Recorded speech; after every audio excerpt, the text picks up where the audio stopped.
Por Neville Goddard, 4 de mayo de 1971. Pablo, en su carta a los Gálatas, dice: veo que observan los días, los meses, las épocas y los años. Me temo que he trabajado en vano por ustedes.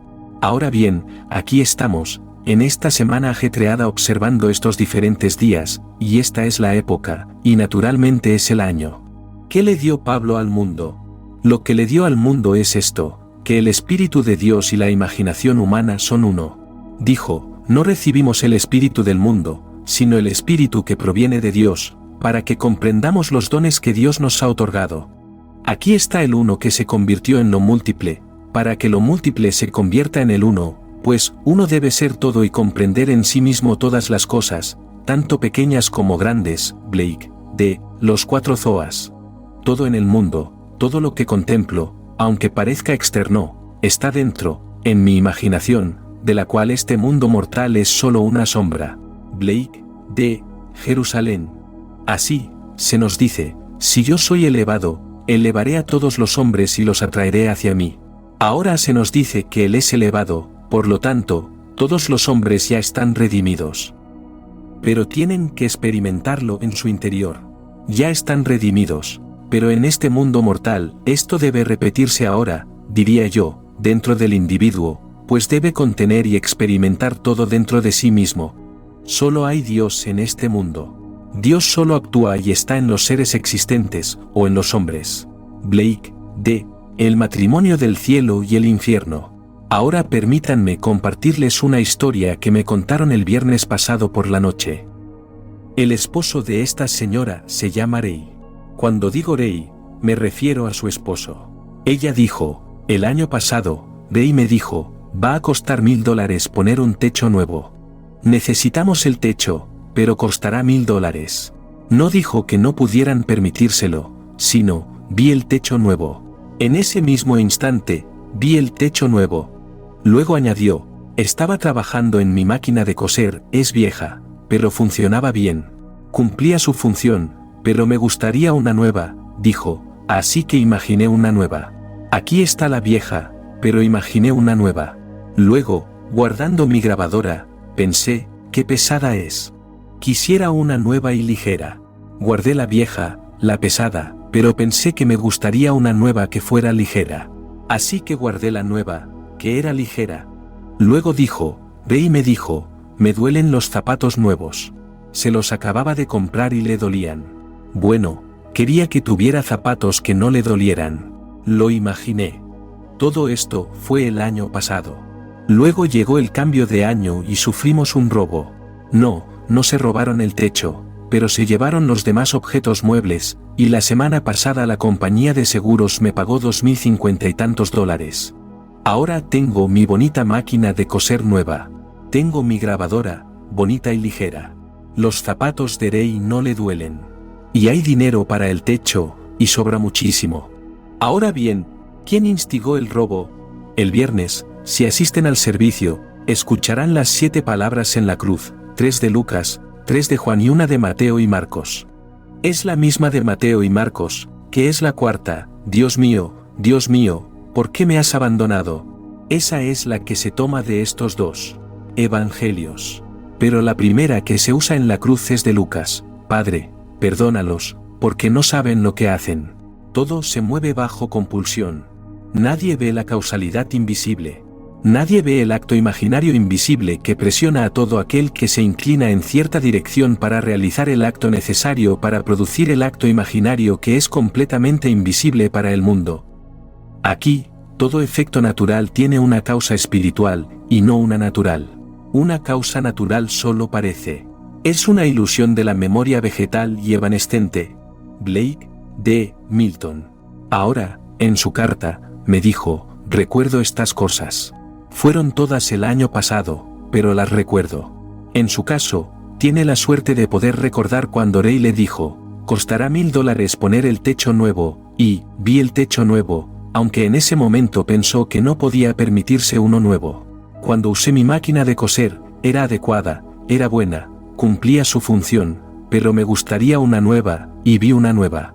Y cuando guardé mi grabadora, estaba bien, era adecuada, pero pesaba mucho. Pensé: he visto todas estas nuevas, bonitas y ligeras, y me gustaría una bonita y ligera, una buena. Ahora, dijo, los tengo todos. Tengo mi flauta dulce nueva y ligera, mi máquina nueva, los zapatos de rey que no me duelen, y el techo será nuevo. El dinero está ahí y sobra mucho. Así, el primer grito en la cruz: Padre, perdónalos. No saben lo que hacen. Todos duermen, moviéndose bajo la presión. Y hombres y mujeres, sin darse cuenta, la mayoría, algunos a sabiendas, están poniendo todo en marcha. Y simplemente se mueven. Así que, alguien, entregado a la sensación de obtener algo a cambio de nada, toma la grabadora. Si la vende por algo, es ganancia. No le costó nada. No importaba cuánto le costara, lo que él consiguiera a cambio era pura ganancia. Si salía y encontraba algo que había robado y podía venderlo rápidamente por $15 y conseguía una ganga, ganaba $15. No le costó nada, su inversión fue nula. Y hay quienes piensan así. Todos están pasando por los hornos. Así que, la primera palabra en la cruz, una palabra en la cruz, no significa una sola palabra, es un pensamiento completo. La palabra más corta es, tengo sed, pero son 2 palabras. La siguiente, de Juan, es, consumado es, son 3 palabras.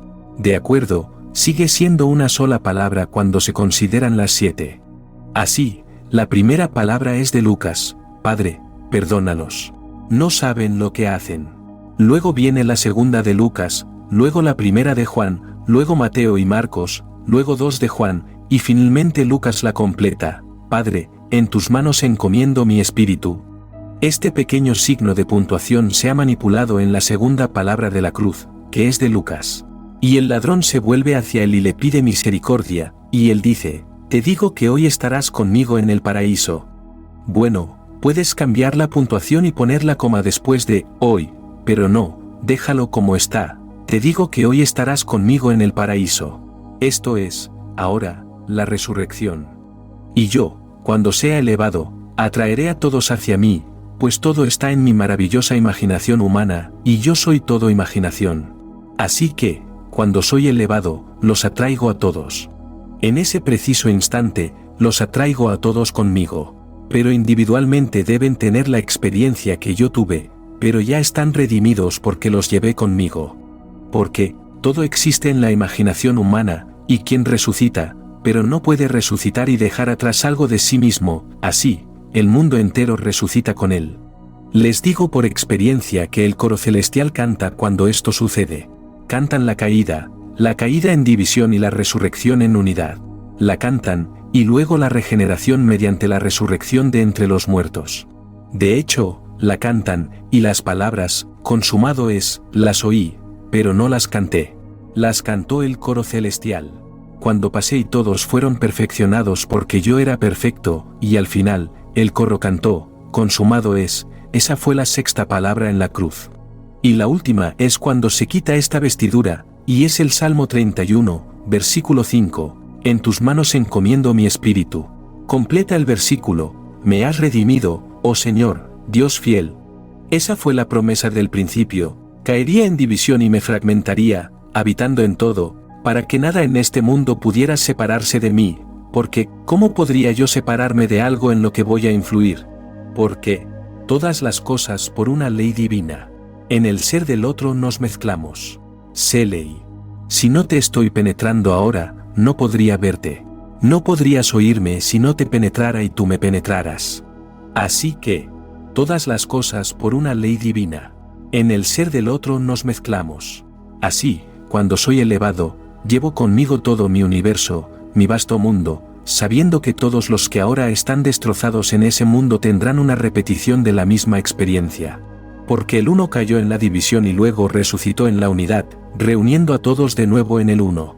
Así que, en su caso, no puedo expresarles lo agradecida que estoy de que lo compartiera conmigo, de que ahora pudiera sentir de verdad el robo que en ese momento le pareció tan impactante. Perdió la grabadora, perdió esto, todos los objetos móviles, y luego llegó la indemnización de la compañía de seguros por $2,050 y tantos, que los reemplazó por los nuevos, todas las luces, y lo suficiente para poner un techo nuevo, y aún sobró algo. Así que, Padre, perdónalos. Sí, los ladrones son ladrones, es tu ser el que fue expulsado, de todos modos. Aquí esta noche, alguien es acusado de robar, quizás que una tacita o un plato. Y, sin embargo, el banco donde opero, el United California Bank, sigue buscando a los ladrones internos que robaron $50 millones el año pasado de su filial en Basilea, Suiza. ¿50 millones de dólares? Y saben que todo está dentro, que solo empleados de confianza pueden hacerlo. Creen que pueden reducirlo a 6 empleados de confianza. No pueden identificarlo con exactitud porque en Suiza tienen todas estas extrañas cuentas ocultas. Pero les faltan $50 millones. Así que cuando alguien entra en el banco, lo roba y saca $1,000, y nosotros inflamos todo el asunto, lo otro es secreto. Aquí tenemos un banco en Illinois que hace unos meses perdió cerca de $7 millones, y aún no logran explicar con exactitud cómo ocurrió internamente. Nadie entró a robarles. Y hablamos del pequeño hurto en tiendas externas, y la pobre niña va a la cárcel, o el niño va a la cárcel. No lo apruebo. Si se pudiera detener la malversación desde dentro, sus dividendos saltarían del actual 3 o 4% al 20%, si tan solo se pudiera detener desde dentro. Todo sucede, en el verdadero sentido de la palabra, desde dentro. Así que, cada supuesto acto del mundo exterior que parece una causa en sí mismo, permítanme decirles, todo efecto natural tiene una causa espiritual, imaginaria, y no natural. Una causa natural solo parece. Es una ilusión, ¿de qué? Del desvanecimiento de la memoria. El hombre no puede recordarlo bien. Por suerte, ella recordó cuando Rey dijo, nos vendría bien, y necesitamos un techo nuevo, pero costaría $1,000, así que eso se pospone. Recordó cuando él se quejó de que los zapatos nuevos le dolían. Mentalmente lo revisó al instante, en ese momento, el techo y los zapatos. Cuando trabajaba en su máquina, lo revisó. Era adecuado, pero dijo, tengo una máquina nueva, una máquina de coser. Y guardando la pesada grabadora, quería una nueva que fuera ligera, y la revisó, y mentalmente se le ocurrió una grabadora nueva y ligera. Entonces, un día, al llegar a casa, descubre que habían robado. Ella tenía seguro, así que trajo al agente del seguro, y aquí le pagaron los $2,000, que reemplazaron todas esas cosas de una manera nueva. Así que les digo que esta es la historia más grandiosa jamás contada. No hay historia igual. Pero el cristianismo necesita ser salvado eternamente de la historia secular. No es historia secular. Es la historia de su propia y maravillosa imaginación humana. Dios y su propia imaginación son uno. Son uno. Eres un ser inmortal. No puedes morir, porque eres todo imaginación. Cuando lo experimentes, podrás enjugarte las lágrimas. Nada puede perecer. Puede que no los veas con ojos mortales ni los toques con manos mortales, pero están en un mundo tan real como este, tan real, continuando el viaje hasta que llegan a ese momento en el tiempo en que resucitan, y entonces el cuerpo disperso comienza a reunirse y se reúnen en uno solo. Así que, uno debe ser todo, y comprender dentro de sí todas las cosas, tanto grandes como pequeñas. Blake, de Los Cuatro Zoas. Y tú eres ese que realmente cayó, y luego, al caer, te fragmentaste. Te dividiste en innumerables partes, y cada una parece ser independiente de ti al contemplarla. Solo contemplas tu ser expulsado. Y todo tu vasto mundo debe hacer realidad tus actos imaginarios, ya sean inconscientes o conscientes. Les pido que confíen en esta enseñanza. Crean en sus actos imaginarios. Puede que no lo vean esta noche ni mañana, pero crean en ello, asume. Realmente lo más glorioso del mundo para ti o para cualquier aspecto de ti. Confía en ello. Y ese acto imaginario, si requiere 1,000, 10,000 o 100,000 de tus yo's proyectados, los usará para hacer que esa cosa se haga realidad en tu mundo. Como me dijo en su carta, puede que lo llaméis imaginación, o algunos pueden llamarlo pensamiento, pero esto sí sé, habiendo recordado lo que hice el año pasado, que puedo decir que sí produce realidad. Y os lo he dicho una y otra vez. Imaginar crea la realidad. Que todos los hechos objetivos del mundo se producen mediante la imaginación. No hay nada en este mundo que puedas nombrar que no haya sido imaginado primero. Pero puedes vetarlo en el instante en que lo imaginas. Puedes decir, como ella pudo haber dicho, no podemos pagarlo, y detenerlo. No dijo, no podemos pagar los $1000 del techo, vio el techo y era nuevo. Pero no vio el robo. Ese es el medio. Pasemos ahora al capítulo 55 de Isaías. Mis caminos son más altos que vuestros caminos, y mis pensamientos más que vuestros. Este es el capítulo donde se te dice, mi palabra no volverá a mí vacía, sino que debe cumplir lo que me propongo y prosperar en aquello para lo que la envié. Así que, mis caminos son más altos que vuestros caminos. No te preocupes por cómo se hará, pues la misma voz que pronunció estas palabras lo dijo en el capítulo 32 de Deuteronomio, versículo 39. Yo soy Él. Yo hago morir y yo hago vivir, yo hiero y yo sano, yo hago todas estas cosas, y nadie puede librar de mis manos. Él está representando todos los papeles. Y si alguien tiene la inclinación básica de robar, lo usará para producir los medios necesarios para conseguir el dinero para el techo. Así que ella llega a casa, y hay un robo. Todas las cosas han sido reemplazadas por otras nuevas y mejores, como ella deseaba. En el momento, pareció ser una sorpresa, pero ella puso todo en marcha, pues fue ella quien pronunció estas palabras, yo mato y yo hago vivir, hiero y sano, y nadie puede librar de mis manos. Porque el Espíritu de Dios y la imaginación humana son uno, y no hay nada más que Dios, todas las cosas fueron hechas por Él, y sin Él nada de lo que ha sido hecho, fue hecho. Y entonces, si todas las cosas son hechas por Él, ¿existe un ladrón en el mundo? ¿Él está representando ese papel? ¿Existe un supuesto héroe en el mundo? Él está representando ese papel. ¿Un cobarde? Él está representando ese papel. Él está representando todos los papeles en el mundo, y todo esto se suma para producir los actos imaginarios invisibles de los hombres. Así que estás solo y piensas, nadie me ve y esto no significa nada. Es solo mi imaginación.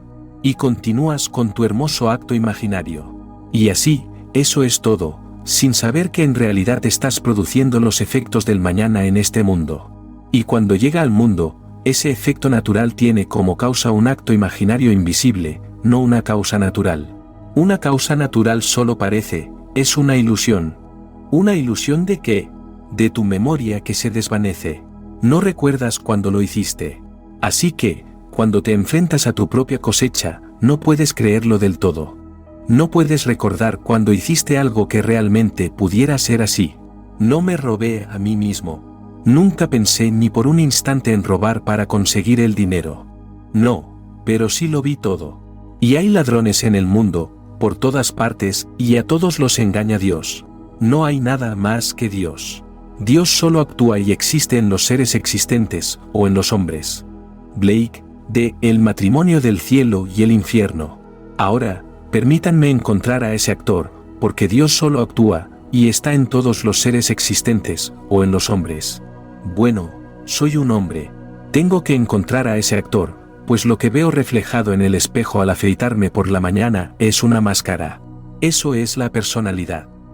Ahora bien, ¿quién lleva esa máscara? Soy yo. Simplemente dices, Neville, y yo me doy la vuelta y digo, sí, aquí estoy. Pero, ¿quién es el ser que está ahí? Soy yo. Ese es mi verdadero nombre, pero la máscara se llama Neville. Pero diré, soy Neville. Entonces, el que lleva la máscara llamada Neville responde, ese ser en esa máscara, detrás de esa máscara, que nadie ve, es Dios. Y ahora toda la vasta cristiandad celebrará esta victoria de Dios, que murió, literalmente murió. Pero el primer atributo de Dios es la misericordia. Y Dios convirtió la muerte en sueño, y entonces los sexos se levantaron para trabajar y llorar. Blake, parafraseado de A. Tirza. Y así, todos los sexos se levantaron en masa cuando Dios murió. Se enterró en la humanidad y murió, y entonces su primer atributo, la misericordia, la convirtió en sueño. A eso se refería Blake cuando dijo, la eternidad existe, y todas las cosas en la eternidad, independientemente de la creación, que fue un acto de misericordia. De una visión del juicio final. Ese fue el acto misericordioso, convertir la muerte en sueño. Y Dios está soñando este sueño. Un día despertará. Y al despertar, resucitará, y entonces reunirá en su propio ser a todos sus seres dispersos. Así, todos se reúnen. Cuando me vaya esta vez, permítanme decirles que me llevo todo el universo conmigo. Y, yo, cuando sea elevado, elevaré todo hacia mí. Léanlo en el capítulo 12 de Juan. Nadie puede quedar, porque todo existe en la imaginación humana, pero no se eleva hasta que aquel que está disperso despierta a la unidad. Y entonces atrae hacia su propio ser todo lo que estaba disperso. Así, cantan su caída en la división y su resurrección en la unidad, su caída en la generación de la decadencia y la muerte, y su regeneración en la resurrección de entre los muertos. Así, cuando resucita de entre los muertos, reúne a todos en su propio ser. Y todos están con él. No importa a dónde vaya, resucita al mundo entero. No deja a nadie atrás. Pero todos los destrozados en el mundo tendrán una reproducción de ese drama en sí mismos. Así pues, lo que se dramatiza como memorial esta semana, pues esto es realmente un memorial, es simplemente un gran recuerdo, un recuerdo de lo que Dios ya ha realizado, lo perpetúan durante el Viernes Santo. Luego viene el entierro el sábado. Luego viene la resurrección el domingo. Pero todo está hecho, solo para repetirse en el individuo, y entonces el individuo, aparentemente disperso, se convierte en la unidad, y atrae su vasto mundo hacia sí, y resucita. Así, el uno se convierte en lo múltiple, y luego lo múltiple se convierte en el uno. Así, cuando uno se eleva, lleva consigo el vasto mundo entero, aunque parezca quedar atrás, y todo aspecto que aparentemente está atrás se convierte en la unidad, y luego se eleva. Así, uno debe ser todo. Esa es la historia del misterio cristiano, uno debe serlo todo. Así, el primer grito en la cruz, Padre, perdónalos. No saben lo que hacen. Y no saben lo que hacen. Siguen ciegamente, bajo la presión, ejecutando los actos imaginarios invisibles de la humanidad. Y se mueven bajo la presión.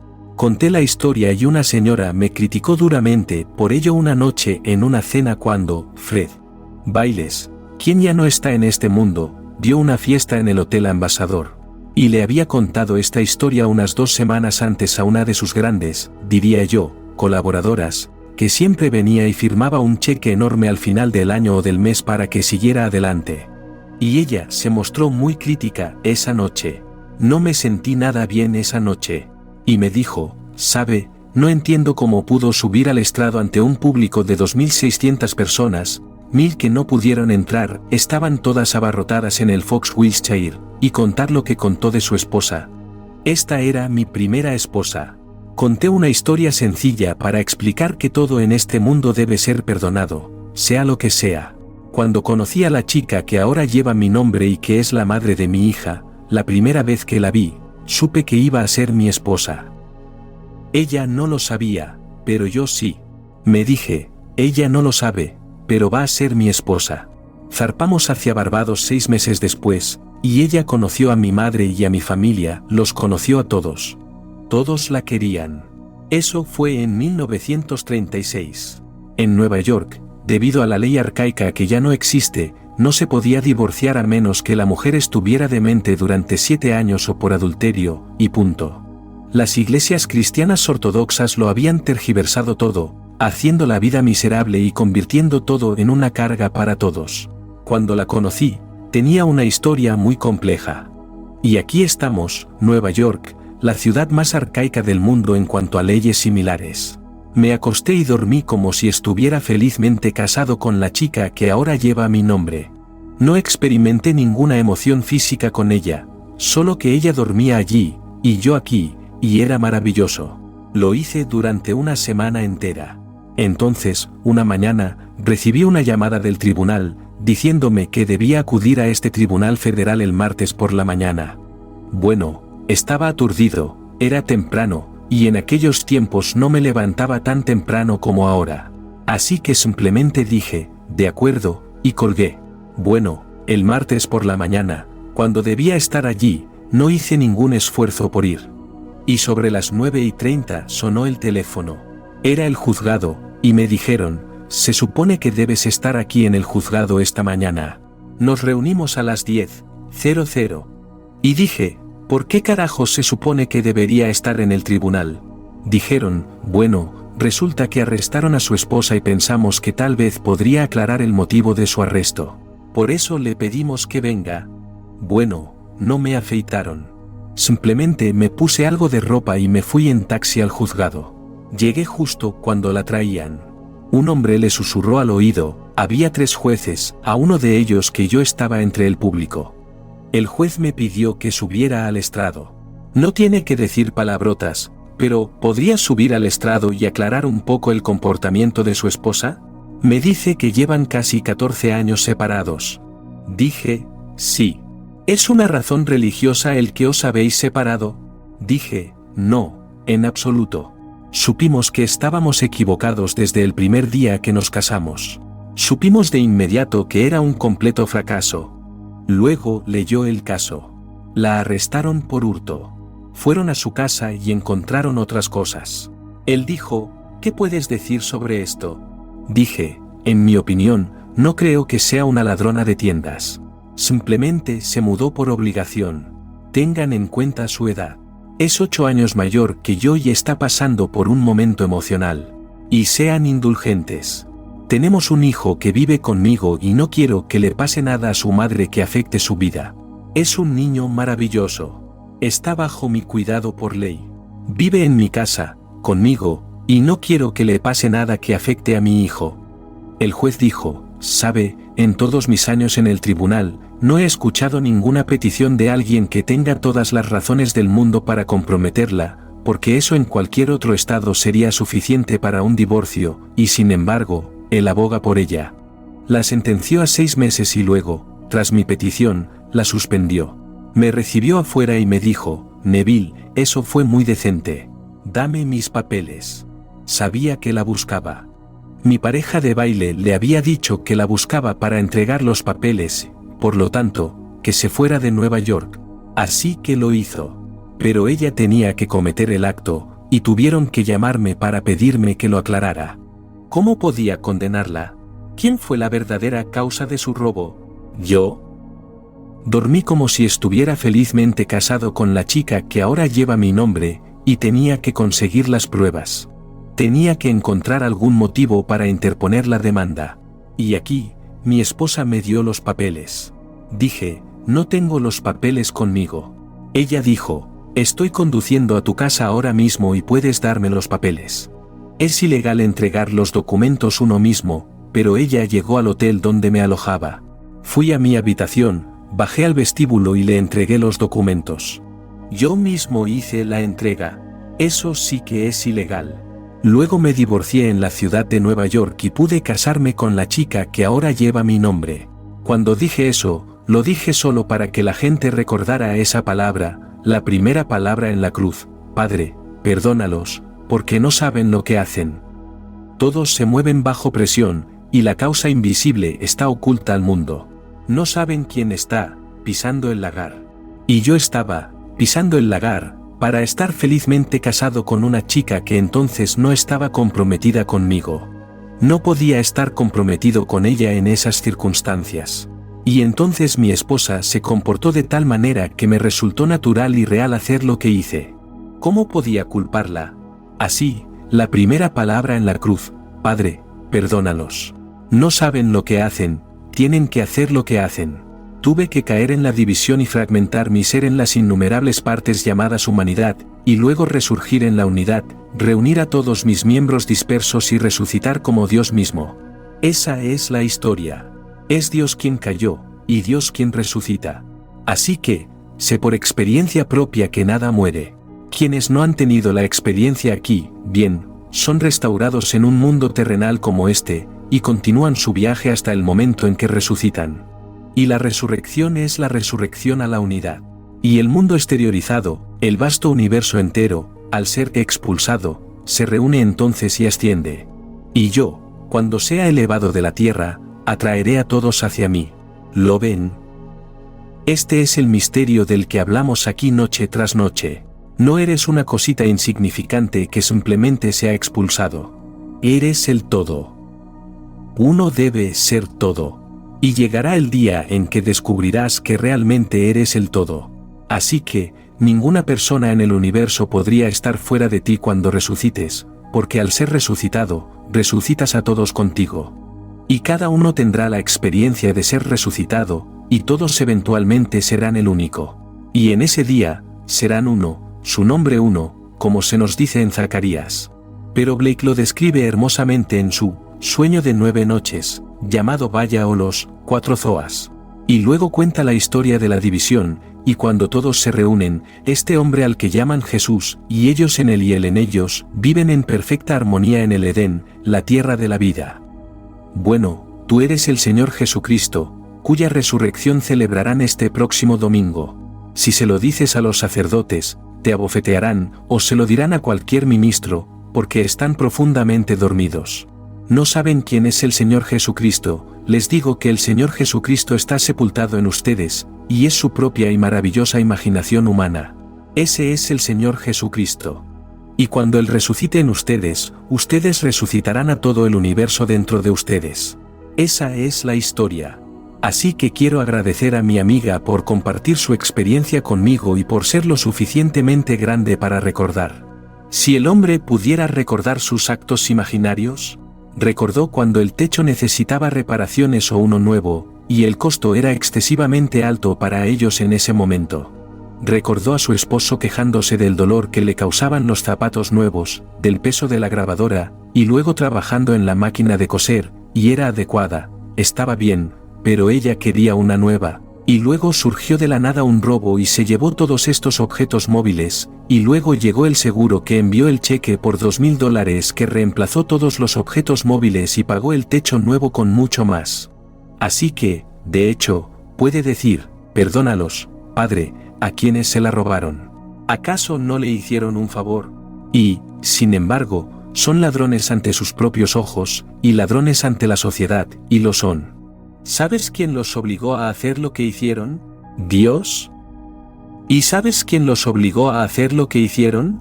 La señora que me escribió la carta. Ahora conoce las palabras del capítulo 32 de Deuteronomio. Yo soy Él, y fuera de mí no hay Dios. Yo hago morir, y yo hago vivir, yo hiero, y yo sano, y no hay quien pueda librar de mi mano. Entonces, pase lo que pase, si solo tuviéramos la memoria, podríamos rastrearlo hasta un acto imaginario olvidado de nuestra parte.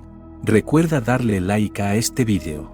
Suscríbete y deja que el sonido de la campana te guíe de vuelta. Ahora entremos en el silencio.